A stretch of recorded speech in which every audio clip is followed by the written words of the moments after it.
Hello and welcome to the Joinery Business Podcast. Today on the show we have an incredibly special guest, the Director of Vision Drafting Services Australia, Rob Turner. Now, Rob is somebody who has had a lot of experience in the joinery industry across multiple countries. And today on the show, Rob is going to give his background in the joinery industry as well as his interest in drafting and outsourcing services. Why he feels it's sort of an overlooked and misunderstood aspect of the joinery industry, as well as all of his insights surrounding joinery and outsourcing. Vision Drafting Services Australia is an incredible service that's helped many joinery business owners. So if you want to learn more, check out the link in our description. And if you want to ask anything about today's episode, be sure to jump on over to the Joinery Business Hub on Facebook. Now, without further ado, let's jump into today's episode.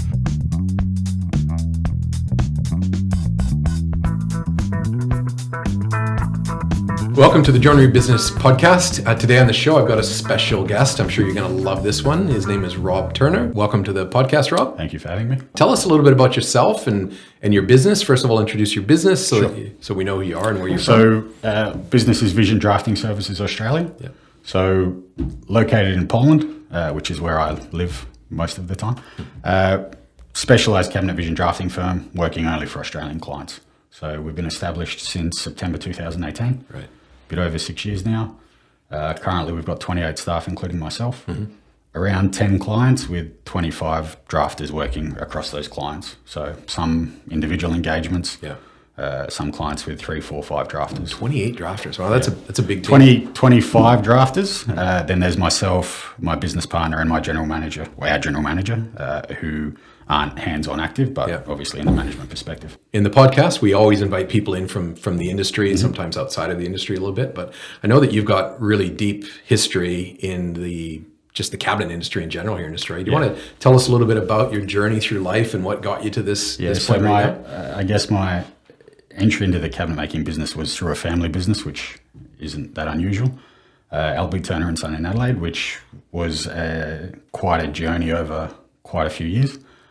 Some challenges, a lot to learn, some things we didn't learn probably as well as we should have or as early as we should have. So left that business in 2017. So part of the genesis of this, our business now, around I think 2013, 2014, we kind of identified how important drafting was to the business. Yeah. We were paying very well and we had a very good team. At that time, there were probably 3 to 5 significant companies in Adelaide in our field, so mainly high-end residential. Everybody within that group knew each other well. Everybody was paying their team well. And they were all in-house at that stage? They were all in-house at that stage. So basically the drafters who were floating around were they weren't the ones that companies wanted to secure, let's say. So they were moving there, or new guys getting trained up. Yeah. So at that point in time, we kind of said, look, our biggest constraint in the business is the drafting office, the detailing. How do we combat that? So we established a drafting team in the Philippines initially. Actually had them come and live with me for 3 months at my house. Wow. So took them to the cricket, took them to the footy. That would have been an experience for them? Yeah, introduced them to Australian life. It was an experience for me as well, but it was quite fun. So that team, we had 3 to 4 guys for about 4 years, actually 6 years, but 4 years under me. Very helpful to the business, but there's some quality issues and that kind of thing that particular route, in my opinion, creates. Fortunately for me, I had a really good team in-house and they were very aware of the reason to go down that path. It wasn't to replace anybody. It wasn't threatening anybody's job or security, which is an approach we still take. So did that for a while. When I decided it was time for a change, I was actually dating a Polish girl in Australia for about 3 years. So I'd only lived in Adelaide, only worked in Adelaide. So that's the connection to and she'd always wanted to come home, and I said, look, I would love to at some stage, but I didn't know when that was going to happen. The situation developed where it seemed like a good time. We looked into the Polish cabinet making industry, English literacy, cost comparisons, all of these kind of things, and actually found that it was probably a very good route to go. Not as cost effective as the Asian route, let's say, but some other advantages, significant advantages in our opinion. So Polish people are a lot like us, probably a little less casual, a bit more formal, but very which diligent. for set out is pretty important, right? Yeah.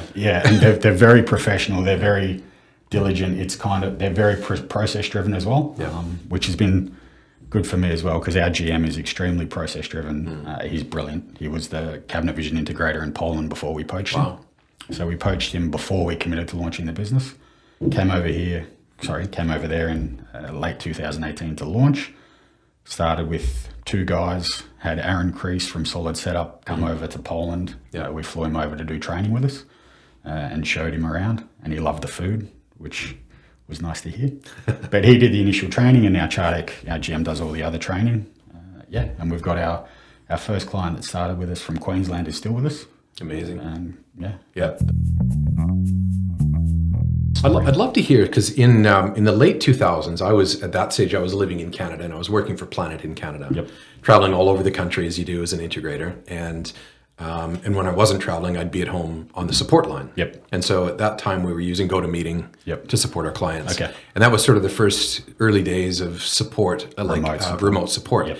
And at that stage, I'd seen a lot of people attempt to get remote support, because you could log into someone's computer even back then and run their computer remotely from then. CNC machines and everything were dial-in from Italy. And I just remember at that stage thinking, how is this ever going to work? How could somebody that isn't physically in the building ever going to be able to do this effectively? But times have changed a lot, haven't they? To talk about the transition of how back then it would have been difficult as to now, like what's actually changed make it. I think I would have shared that view. And I think it's just an understanding, and there's a hesitancy to kind of try new things. And because I think this role is so critical for the business, there's an initial reaction that it needs to be under the roof and it needs to be in-house, which I think there is still some validity to, and that I think is the best way forward. But obviously the big shift was COVID. So for us, COVID almost killed our business, and then probably, resuscitated at times 10. Took off like a rocket. Yeah, because when we came out, before COVID, if I met somebody face to face when I was home, generally they would get the feeling that we would do what we said we would do, and we would be, pretty genuine in our dealings with them. You'd still have to overcome that hesitancy about taking the role out of the office. And there is unfortunately something to be said for being in an office and being able to turn to you and say, hey, what did you mean on the drawings here? I can't interpret your scribble, or I'm not quite sure how we're going to do this. How do I deal with it? So that is still a good way to do it, but probably the best way to do it. But it's not viable, and most people can't have a team of the size they need to do what they need to do. Communication channels have improved as well. I mean, Absolutely. With Zoom and all, all the other ways to communicate. You could almost virtually have someone sitting beside you, even though they're not physically there. Like, we're all on Teams. We have some clients we communicate through WhatsApp. We do meetings. We share screens. We do all of this kind of stuff. So 100% the tools to do it and allow it to happen have improved out of sight. And then I think COVID drove the mindset change to make it acceptable and not scary for people, let's say.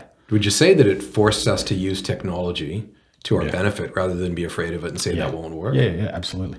Yeah, and I think most people, the entry to that, I think in Australia was your draftsman suddenly was working from home. Because the office was closed, or they couldn't come in, or, there are various restrictions across the country at the time. So I think that was kind of step one. I think within that, the quality of the technology and the software and the systems available that you mentioned improved out of sight. And I think those things kind of combined to remove the fear factor for people, and then the industry exploded as well. And I think also too, I mean, for so many years, like we came back here in 2008, and even then the internet was not great. No. So Chartek, our general manager in Poland, one of his favorite things to tease me about used to be that Australia is a very wealthy, developed country, and our internet was disgraceful. It's something he used to tease me about. Because that's a fact. It's gotten better anyway. Probably not as good as it should be, but it's still better to a point that this is now a very feasible way of supporting people. Absolutely. So tell us a little bit about the typical, because with the Joinery Coach and with what your business does, we do share clients, which is great. So I see pretty well what you're doing. I'd love you to tell the people that watch our program, typically, how does it work really, really effectively with your clients? Like what's the typical flow through a business? Okay. So we've got clients from, 3 to 4 man shops to 100 man shops. 100 people shops. Really, and I think it's something that possibly is in your approach as well. You need the people to be engaged and committed. And the first step for us is to kind of make sure that the in-house team is aware that we're there to support them. Yeah. We're not here to replace anybody. We're not here to make anybody look bad. We're here to support you. It's in our interest for this to work.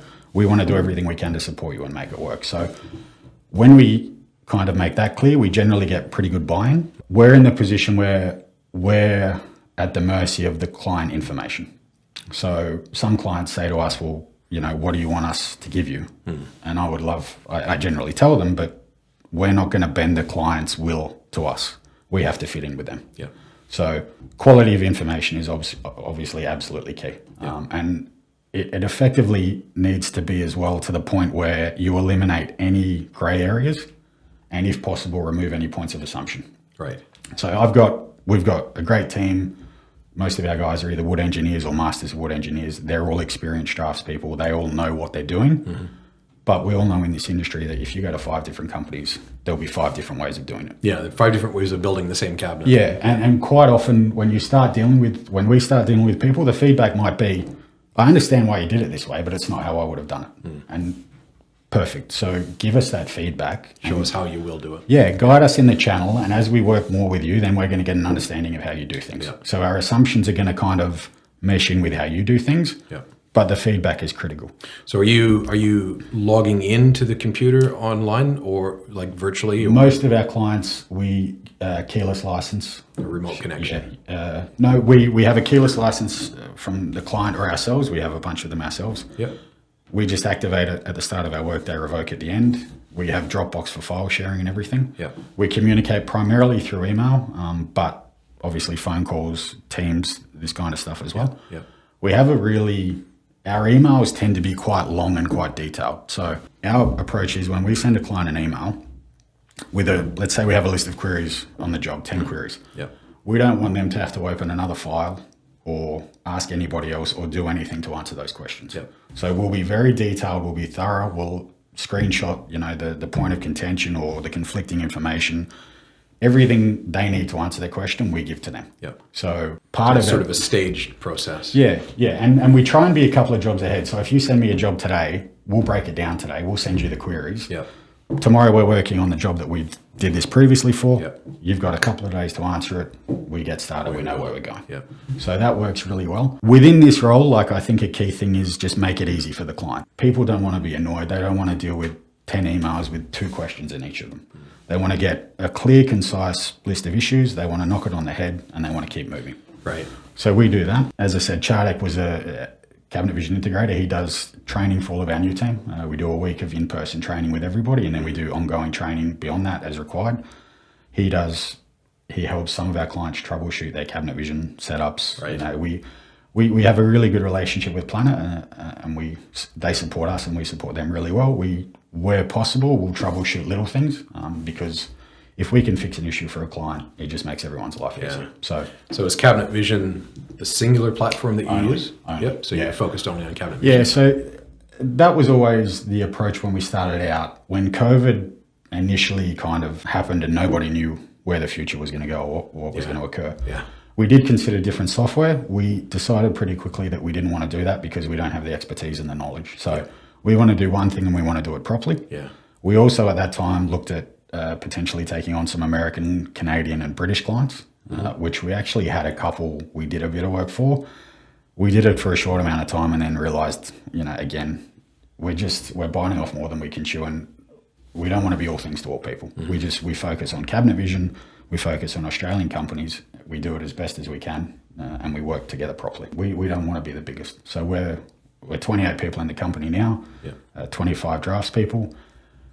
That's pretty much our target for this year. Yep. We're potentially going to grow to 30 next year, but we're not desperate to do so.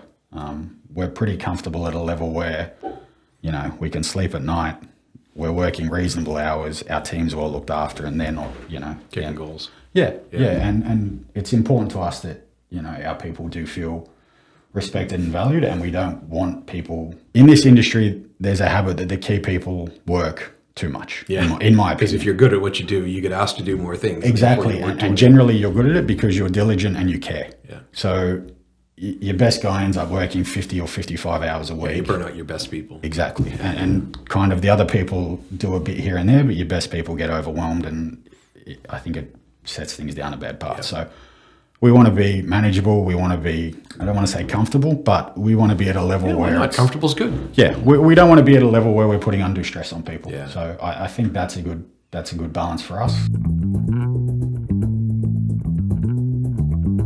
So first curly question for you. What advantage do you give your clients over some of your competitors? Like, what's the big advantage in having you do the So drafting? I think the specialization is important. I think the fact that, as I said, Poland has a very high education level across the board. Like cabinet making there is wood engineering. You can also get a master's of wood engineering. Wow. There's a huge furniture industry in Poland, both internally and also servicing Germany and some of the other countries because of some of the cost advantages. So in my opinion, our advantage is our people. Yep. Okay. Very good English literacy in Poland as well. Intelligent people, diligent people, engaged people who care. And then within that, we've built a structure over the last 6 years that kind of supports them. And, we compensate for the weaknesses by using our strength, let's say. So we've got Chardik, who's our general manager. We have another Jarek, who is our, let's say, drafting supervisor. Yeah. They don't do any actual hands-on work. They manage, they supervise, we check jobs over before we submit them. They communicate with the client in kind of side by side with me. Yeah. They make sure that what we do is how it should be, and the client gets what it wants. So Sounds to me like you've got a really clear eye for detail, and not only detail but quality. quality, yes. Detail, I have very good support from these guys in detail. So I'm not the most process-oriented person. Oh, you're an entrepreneur. That's what entrepreneurs do. Chardik and the other guys are. So they've been great for me and supported me in how we've established the business, and I like to think we return the favor for them. So it's been a developing thing. When we started 6 years ago, it was very much, let's go and see what happens. So roll the dice and see how we go. And I look back now at some of the approaches that we had and, internally shudder a little bit. How did we ever make it this far? And the answer to that is off the quality of our people. I think you'd have a similar approach. Like your people and your processes have to support each other. My team is the best in the world as far as I'm concerned. Yeah, and if your people are struggling, my response isn't blame the person, it's what's wrong with the process. Yeah, because they're following a process that's making them struggle. And most people try their best, they want to do the right thing. You just have to give them the tools and the support to do it. Yeah.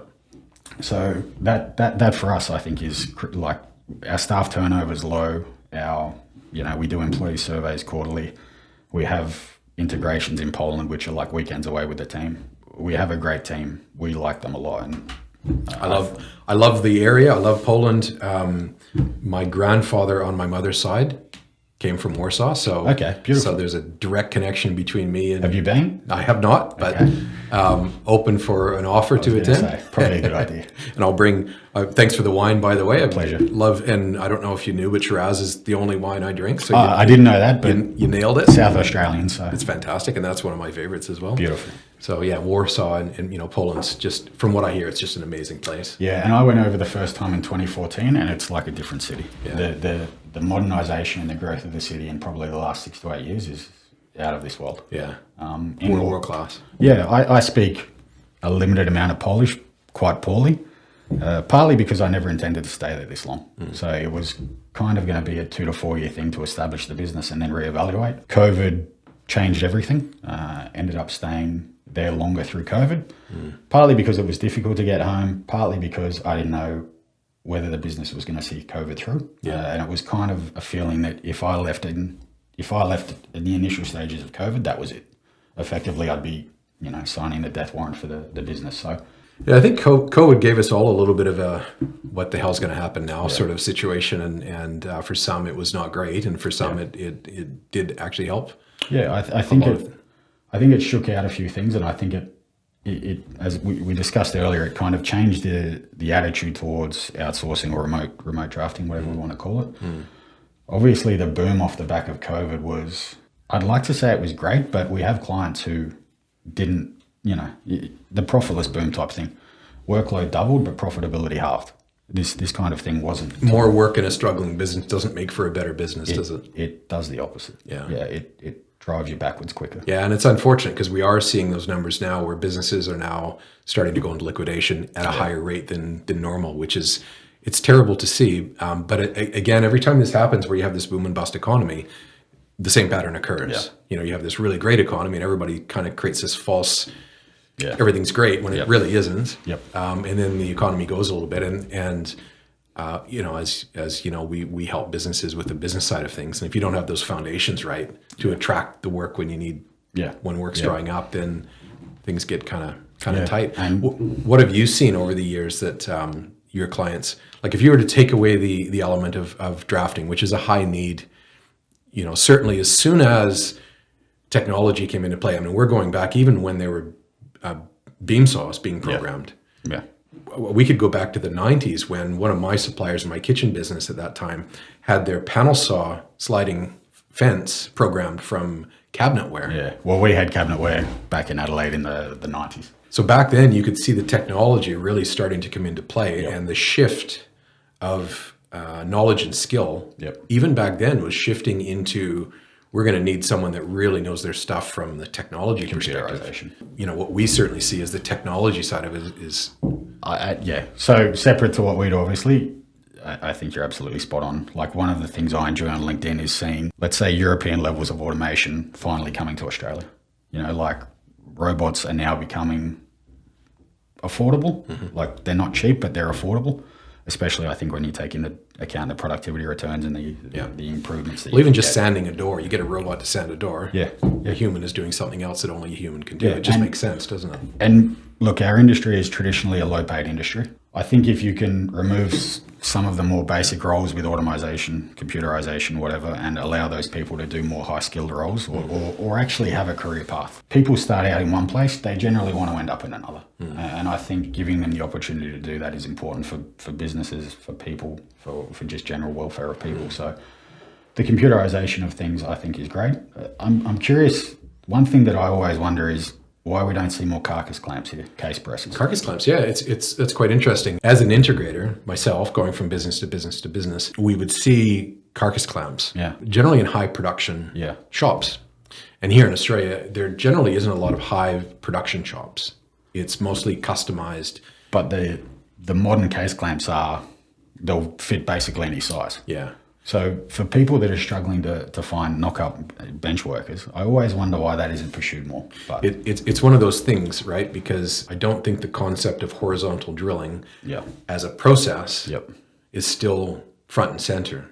So it's an interesting topic because when I was integrating in Canada for Planet, I would go from business to business, and we would usually be upgrading from often a point-to-point or a beam saw to a flatbed. So you lose the horizontal boring capability. Well, the horizontal billing on the point-to-point was never any good anyway. So a lot of people turn it off because it never drilled accurately. So even if you used the point-to-point to horizontal drill, the cabinets were never aligned properly. And our material thicknesses here are quite varied. Right. So what started happening was people started saying, well, let's look at something else because the doweling is not aligning anyway. So, but the reality is if you did have the dowels and the horizontal drilling accurate, it's a way better way for assembly. So back in my integration years, we just started saying, okay, what would be the perfect process? And there was no question, it was a conformat and dowel setup. So that if you had your flatbed machine drilling the through holes and the stop holes for the dowels to go in, or whatever the case was, and then you had a dedicated machine, and in that case, it was a 21 spindle end driller. Then the positioning of the holes was perfectly accurate every single time. So when the nesting CNC machine is cutting, one person can be taking those parts and edge banding them and putting them into the end drill and then over to the bench. And in that case, we actually had the carcasses assembly time round about 1.5 minutes and no need for a case clamp. So what also happened was we found a lot of people going, okay, well, this cabinet, now that it's on site, we find the wall is moved or the window is moved. So all of a sudden we have to take a cabinet apart. Break it.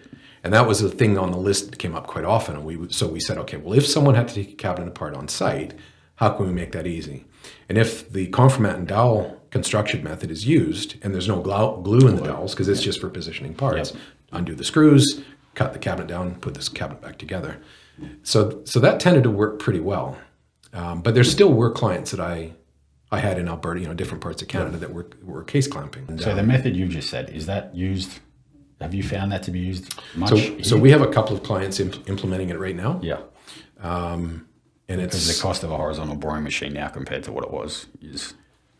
Look, another interesting topic, when we looked at the horizontal driller, often I would go into a shop that had so much dust all over everything, and I'd always find this little machine in the corner that was never used. Yep. And they bought it so many years ago because, those things would horizontal and vertical drill, which never worked because then you're making parallelograms because it was never accurate, right? But you could set this machine up just to horizontal drill with a static setup and get it deadly accurate. And you could find these machines for $1,500. Yeah. These $1,200 machines were basically being given away. Yeah. So it made a whole lot of sense. And I think what a lot of businesses don't realize is they're already paying someone to horizontal drill. If you watch a guy on a bench going, you're paying a human to do it. Yeah. Combine that with pneumatic nails, which will blow out from time to time. Yeah. If you eliminate all of that, you've got a massive step forward. Yeah. So I think at the end of the day, just to come back to your question, when I ask businesses, have you ever heard of lean manufacturing methodologies? Mm-hmm. Almost 99.9% reply is never heard of that. Yeah. Don't even know what you're talking about. Or I've kind of heard of that. Yep. Isn't that something Toyota does? Just no concept whatsoever. Whereas if you go into other industries, engineering or plastics or any other, they go, well, yeah, we've been doing that for 50 years. Of course we know what lean is. Yep. So in our industry, if we talk about how do we remove wasteful activities from your process, such as maybe implementing a case clamper or conformat and dowel system or whatever it is that's going to, through a series of logical assessments, make the process flow better. Yeah.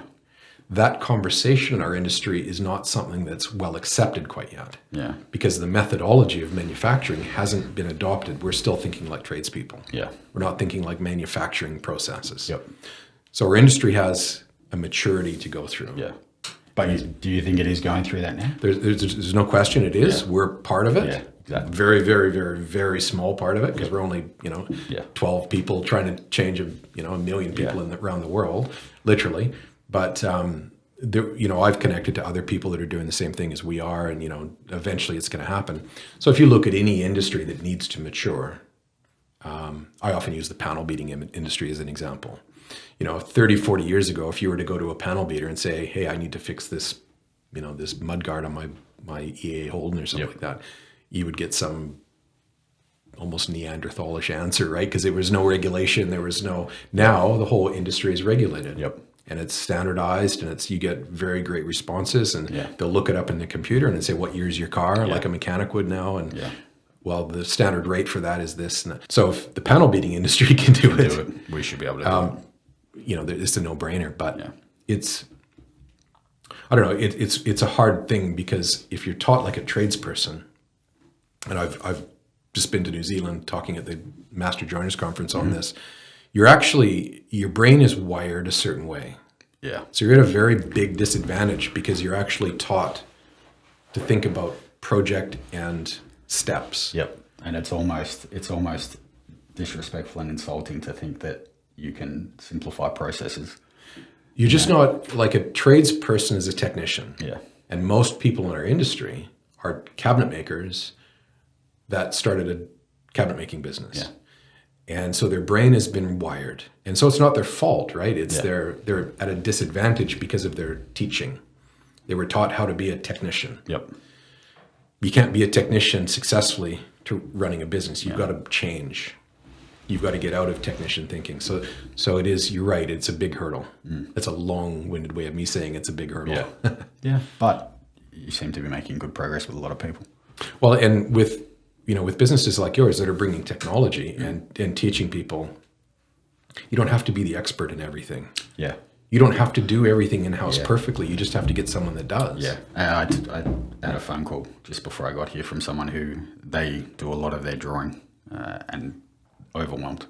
Can't manage their business because they're doing drawing, well, not as effectively as they would like. It's obviously impacting into family life, all of these kind of things. So the more we can simplify for people and help them kind of have the time to implement the things that you champion, then I think that's good for everybody. Absolutely. Like you touched on something really important, I think, in this conversation, that the bulk of the work that you do for a client can be done very effectively virtually. Yeah.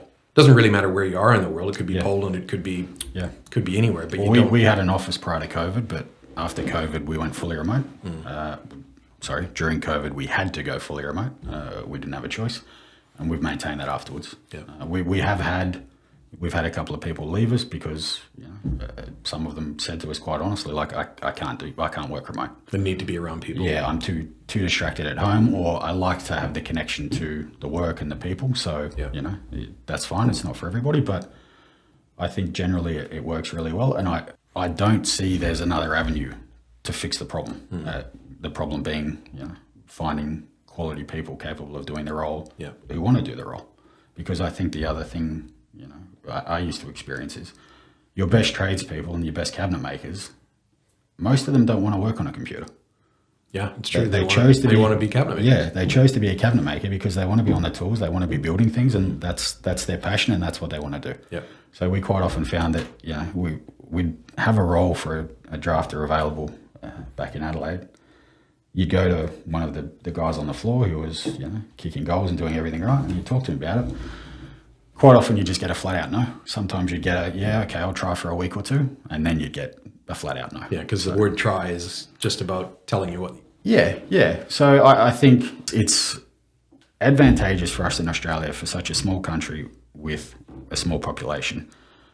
If you open up to the external world, whether it's through a company like ours or there's many companies who do what we do. All of a sudden your talent pool has gone from effectively, let's say, 30 minutes around your workshop to the state or the country or the world. So if you can kind of get the cream of the crop from wherever they are, it's going to help everybody. And I think the obvious benefit, if someone's listening to this right now going, I'm just not so sure about outsourcing to someone, if you can imagine one of your team, how many different businesses would they work with? Great question. One. So they're dedicated. So this was when we launched it. I kind of sat down and went through what I thought were the potential problems and what the frustrations and the objections I would have. And one of those was that, as we discussed earlier, everybody does everything differently. I don't think you can do this. If somebody just wants CAD drawings for approval, that's fine. You can kind of throw that at anybody competent and they'll be able to get you a good result. Most of our clients want more than that. They want production ready, production detailed plans. They want the plans troubleshot on the way through so that when they build it, it actually works.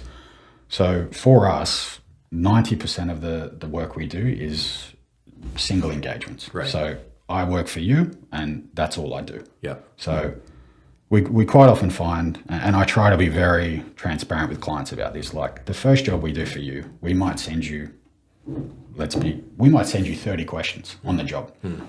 And you might give us the answers, we'll send you 10 more. You'll give us the answers, we'll process it. You'll send me a list of feedback from when you nested it. We had to correct this, we had to change this. This wasn't quite how we do it. That's fine, that's what we want. If we change the drafter on your job or your work every week or two, we're going through that process every single time. Yeah. Right? So we have each drafter works for a dedicated client, or other way around. And as we work through the jobs, the level of information flow decreases a little bit, and then it becomes like an employee. Yeah, we understand how you do things. We've learned your methodology. We understand your terminology, and we get how you want to do things. So you've got a single team member working with a single business. Yep. That team member works for other businesses as well, correct? No. Just that one business? Almost, when I'm saying 80%, no. So the vast majority of our clients are full-time, which 40 hours a week is our definition of full-time. We do have a couple of clients that are kind of legacy clients that we've been doing work with for a long time, where we do part-time. Yep.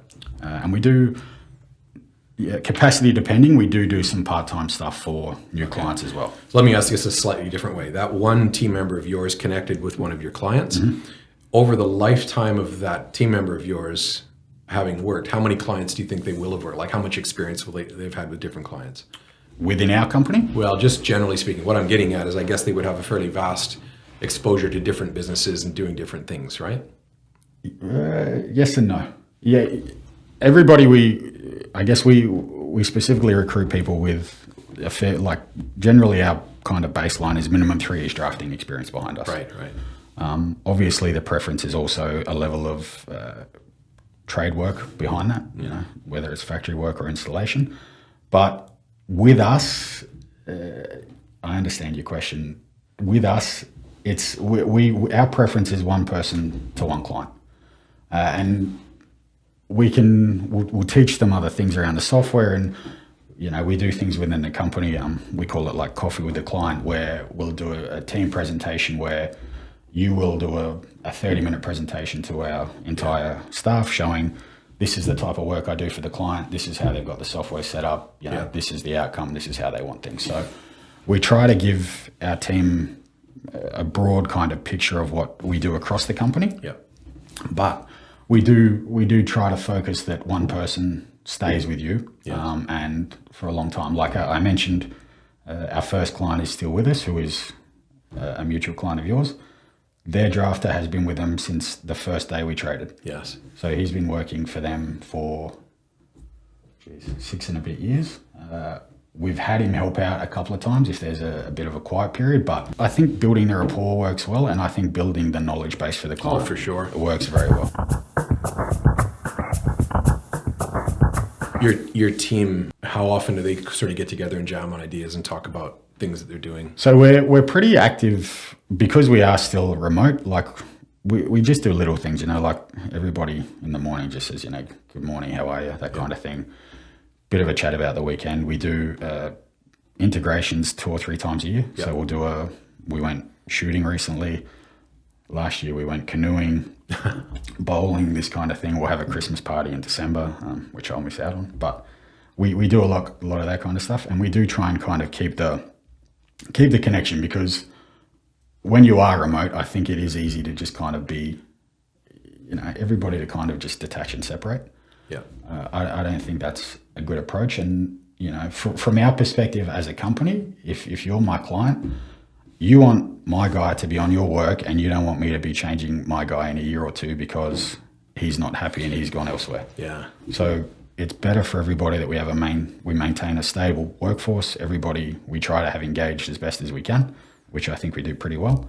And then the client kind of sees the positives of that. Well, I love your approach. I love how humble you're being around this, because the feedback that I've had around some of our clients working with your team has been along the lines of, gee, it was nice having someone that we could connect with that brought other ideas to the table.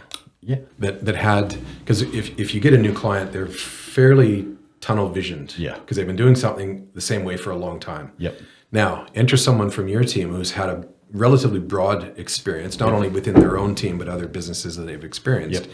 Now, all of a sudden, the value that they bring to this new client is a fresh perspective of things. And that's kind of what I'm getting at, is that someone from your team can, because you can't knock on your competitor's door and say, hey, mate, can you tell me what you're doing? Yeah. It's just not possible, right? Yeah, but we have to be very careful about that as well. Like we do keep all of our clients segregated from an information and a standards perspective and that kind of thing. If there is like an unusual cabinet or a weird methodology or something that somebody hasn't seen, we'll quite often thrash it out as a team. Yeah. And again, from an engagement perspective, I think there's great value in that. It's nice if I don't know something, it's great for me to ask you and you and you, and everybody can kind of discuss it, figure it out. We get a perspective of what everyone's doing. It's nice to share your expertise, and it's nice to learn things. Yeah. So I think that's very good. We have bloody excellent people. Yeah. So that's, we got great people. They're reliable people. They're very intelligent. They're very capable. So they work together really well. They support each other really well. And I think our clients do see the benefits of that. We have had a number of our clients kind of give us a sample plan and show us their drawings. Yeah, how would you do this sort of thing? Yeah, we'll go back to them and perhaps we'll draw it to our standards, and quite often they'll go, hang on, my drawing looks like this and the drawing you've shown me looks like this. Can we have this instead of this? And it's like, yeah, of course you can. Like, It will take a bit more time, but if you want your plans to be highly detailed, like, cross-sectioned, everything, details everywhere. It's one of the beautiful things about Cabinet Vision is you have that ability to customize detail and drawings and dimensions and all sorts of stuff. Yeah, everything. And, I think Cabinet Vision itself, especially with the last couple of updates, is getting a lot more powerful and adaptable to the modern industry.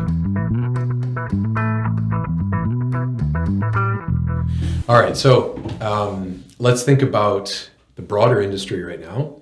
Let's say that you're up on stage in front of 1,000. I would hate that. 1,000 businesses. Sure.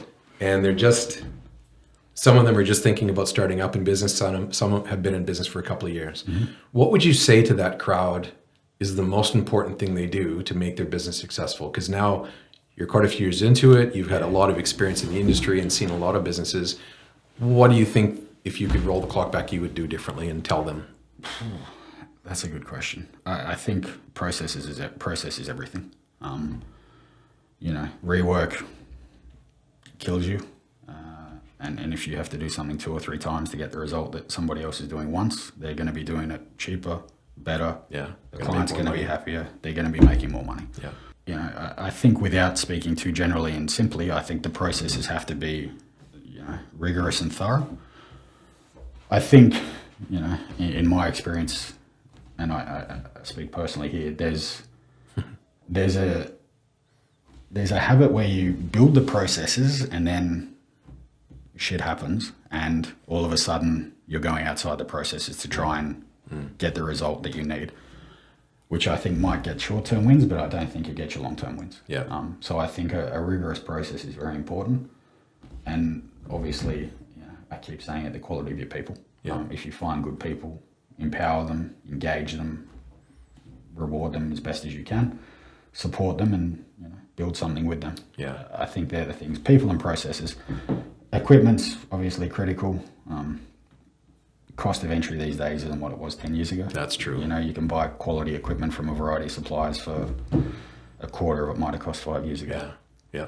So I think that's pretty accessible for people. But I think, refining your processes, sticking to them, getting out in front of things. I think one of the advantage we offer to our clients is drafting capacity is always a bottleneck. Yeah, it really is. Almost always. You'll have people that, they're shop drawing the next house lot in between processing the next job that's got to go out in 2 weeks, and the shop drawings the client wanted a week ago. They're juggling these things.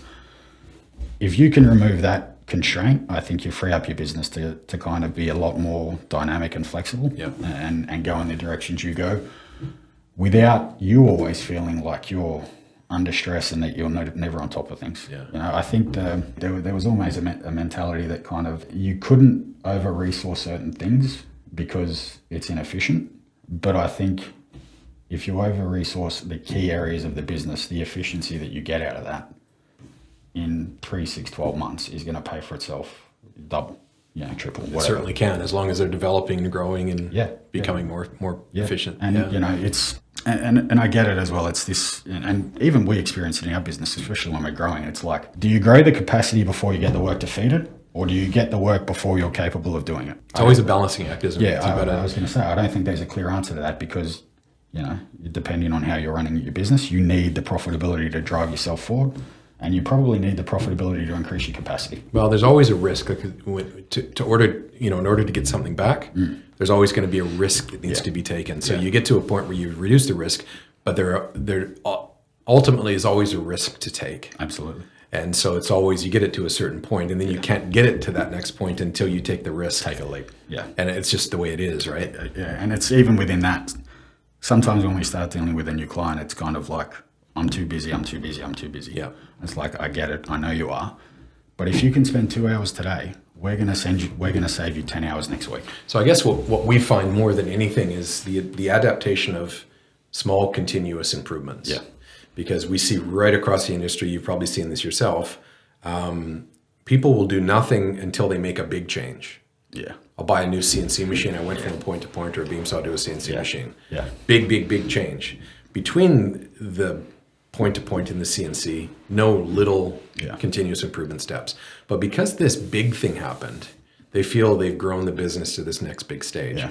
But in actual fact, it stays stagnant until that next big. Yeah. If we can adopt a continuous improvement mindset where we're actually doing little things every day, every week, every month, you're still going to do that big thing. Yeah.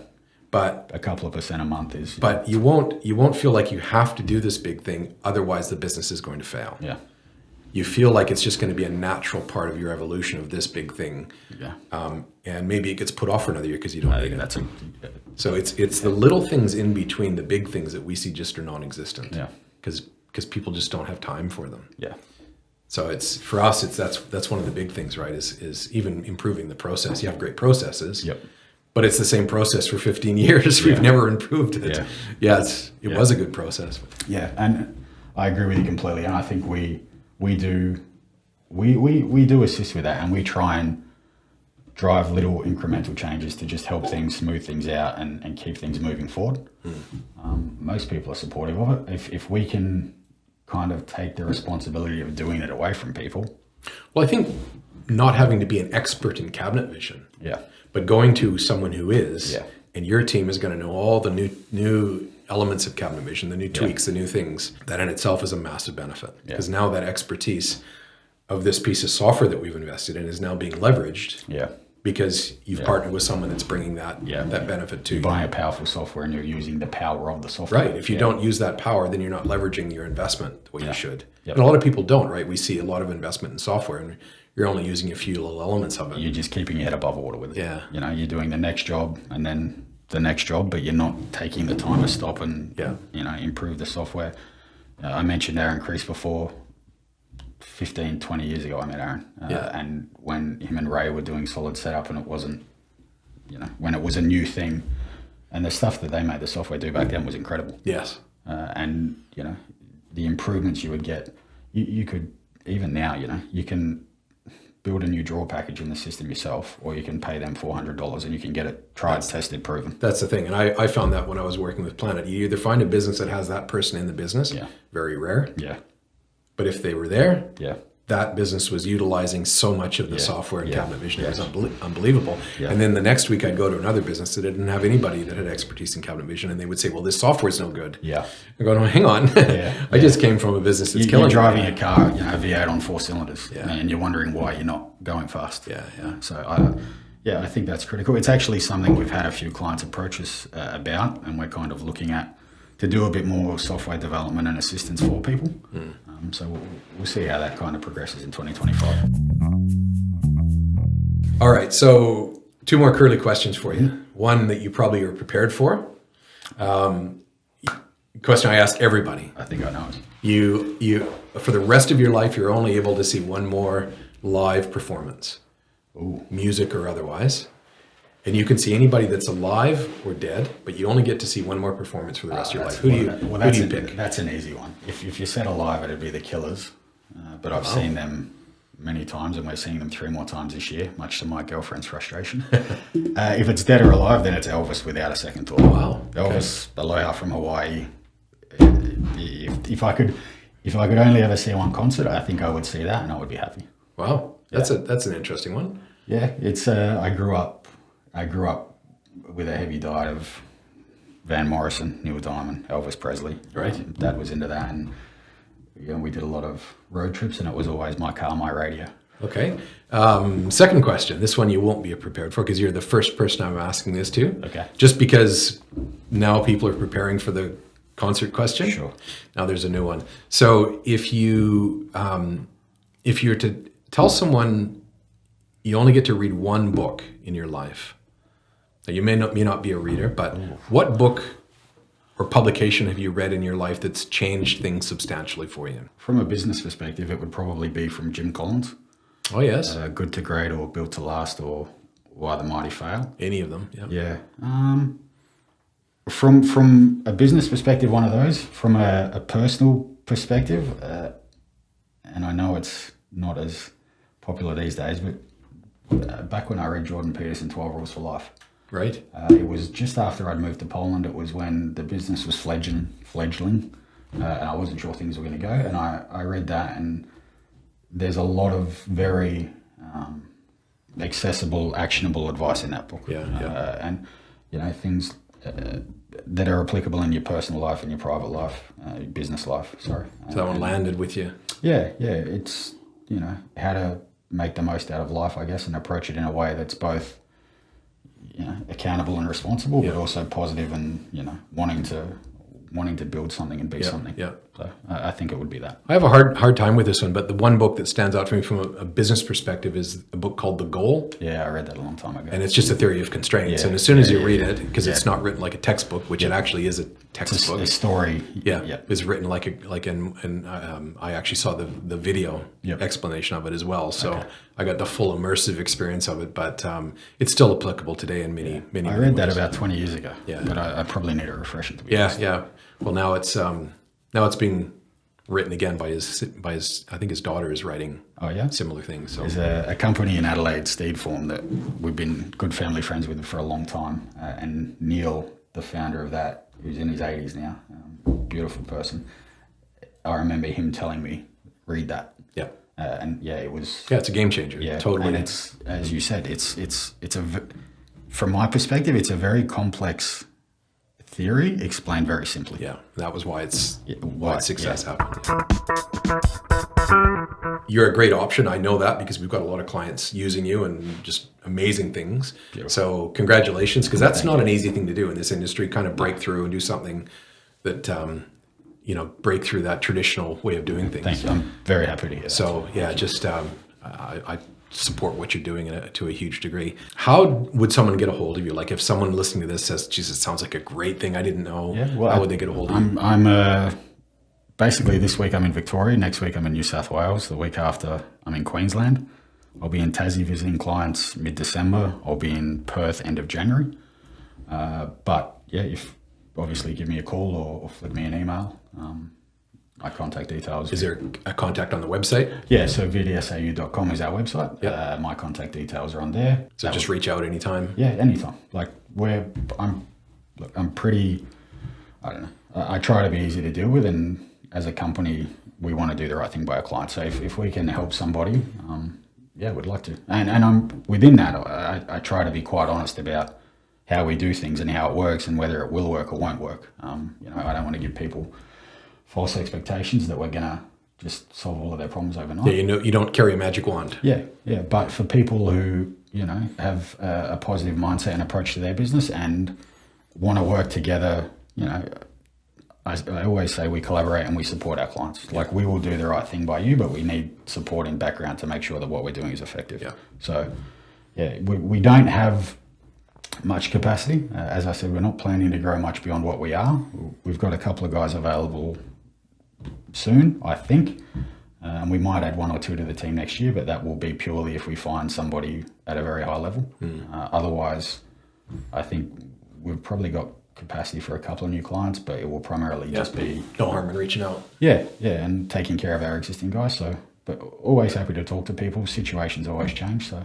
I think for me, it's just great to see the ability to leverage technology and remote connections and make it work because it's maybe it's something I should have touched on earlier as well. A lot of our clients appreciate the time zone difference as well. They'll finish up work for the day. There's normally an hour or two crossover between them finishing and us starting. They go home, have dinner, go to bed, wake up in the morning. It's all there. Work submitted for them, ready to start the day. So that works really well too. Yeah. Cool. All right. Well, thanks for coming into the barn and joining us on the podcast. Pleasure. It's great to have you on the show. And is there anything else you think that we should talk about before we wrap up? Anything we missed? We do our best to support the industry. I think you are a hell of an asset for the industry as well. So, the more people we can help and support through whatever measures, I think the better for everybody. Yeah, I think it seems to be a natural progression where we get people either on the show or connected with us that we have this common goal where we often say we want to support the industry and we genuinely mean it. Yeah. Whereas if someone says that and they're really just out for the money, we tend not to align very well. As I said, we don't have plans to grow much beyond what we are because, why? The people we look after, we do a good job for. They appreciate and respect what we do for them. It's comfortable for us. That we don't need to be the biggest. We're just happy doing the right thing. Yeah. Awesome. Well, it's been a pleasure hearing your story. And thanks for sharing your story and being on the show. Cheers.